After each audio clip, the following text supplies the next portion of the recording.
What is Kevin McCarthy going to do?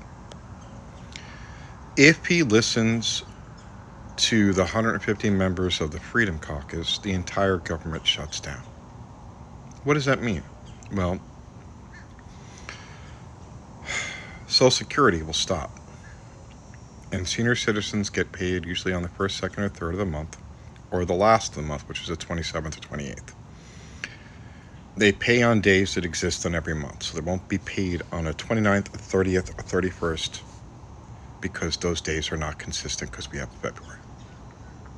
So if we ever shut down a government and we don't have a continuing resolution because the Freedom Caucus is unhappy that their poster boy for bad behavior is getting held account for his attempts to steal the election, they have claimed that they are going to stop the government. Now, Kevin McCarthy has an option. He can meet with Hakeem Jeffries and come up with a deal. It would mean sacrificing everything the Republicans want. Kevin McCarthy doesn't have the backbone for that. He's not a politician. He's a talking head. And these same people are at the same time calling for this two-tier system of justice. Donald J. Trump is a citizen of the United States. He is not any more special than the rest of us. He is a wealthy white man, and that has given him unbelievable abilities to get away with bullshit.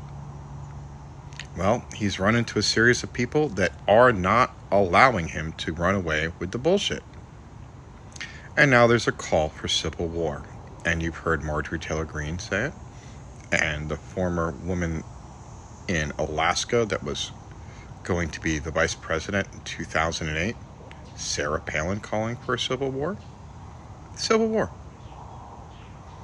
That is beyond a doubt unpatriotic. And the last group of people that called for a civil war led us to 4 years of conflict.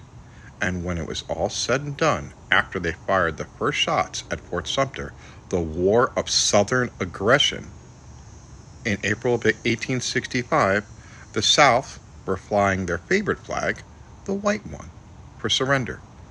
Because a man named Sherman had burned from Atlanta to Savannah. And the only thing that's left standing in that swath were chimneys. Any railroad, they bent the rails. They called them Sherman's bows. They were everywhere. There was no way for the South to keep on doing the war. It's the same thing we did in World War II with both Japan and Germany. You take away their ability to fight by destroying the home front. We have fought insurgents for 20 years in the Middle East.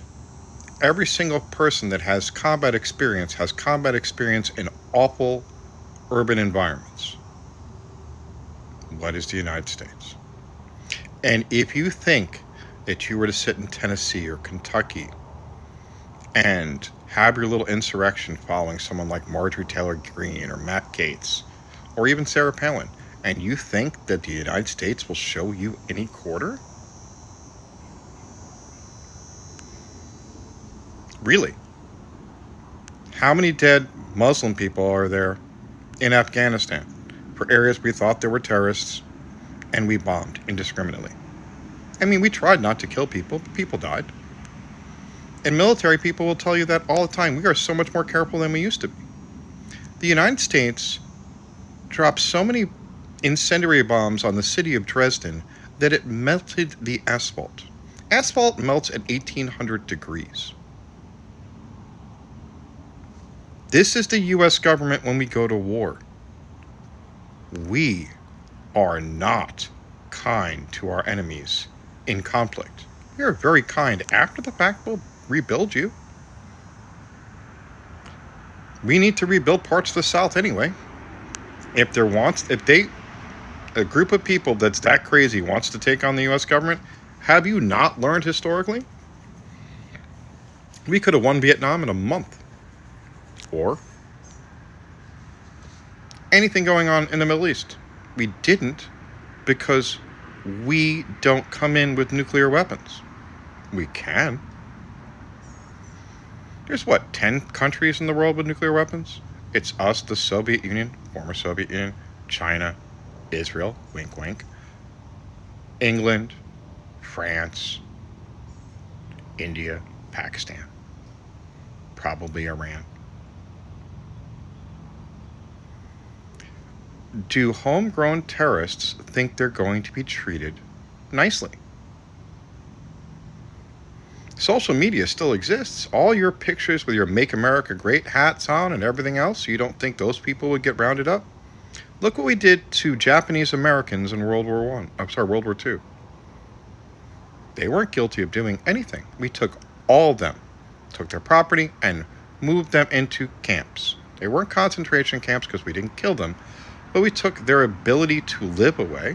We took their houses, we took their property, and these were Americans of Japanese heritage. How do you think we would treat those who fought against us? There's not a Lincoln here. Lincoln ended the Civil War by saying, come back. His vice president got every single member of the Confederacy to come down on one knee and get a pardon. He loved it. You're not going to get that twice. Not at all. There are plenty of people, it's over 80%, that don't stand with MAGA. Right now, the current estimate is 17% of the voting populace that is registered to vote is MAGA.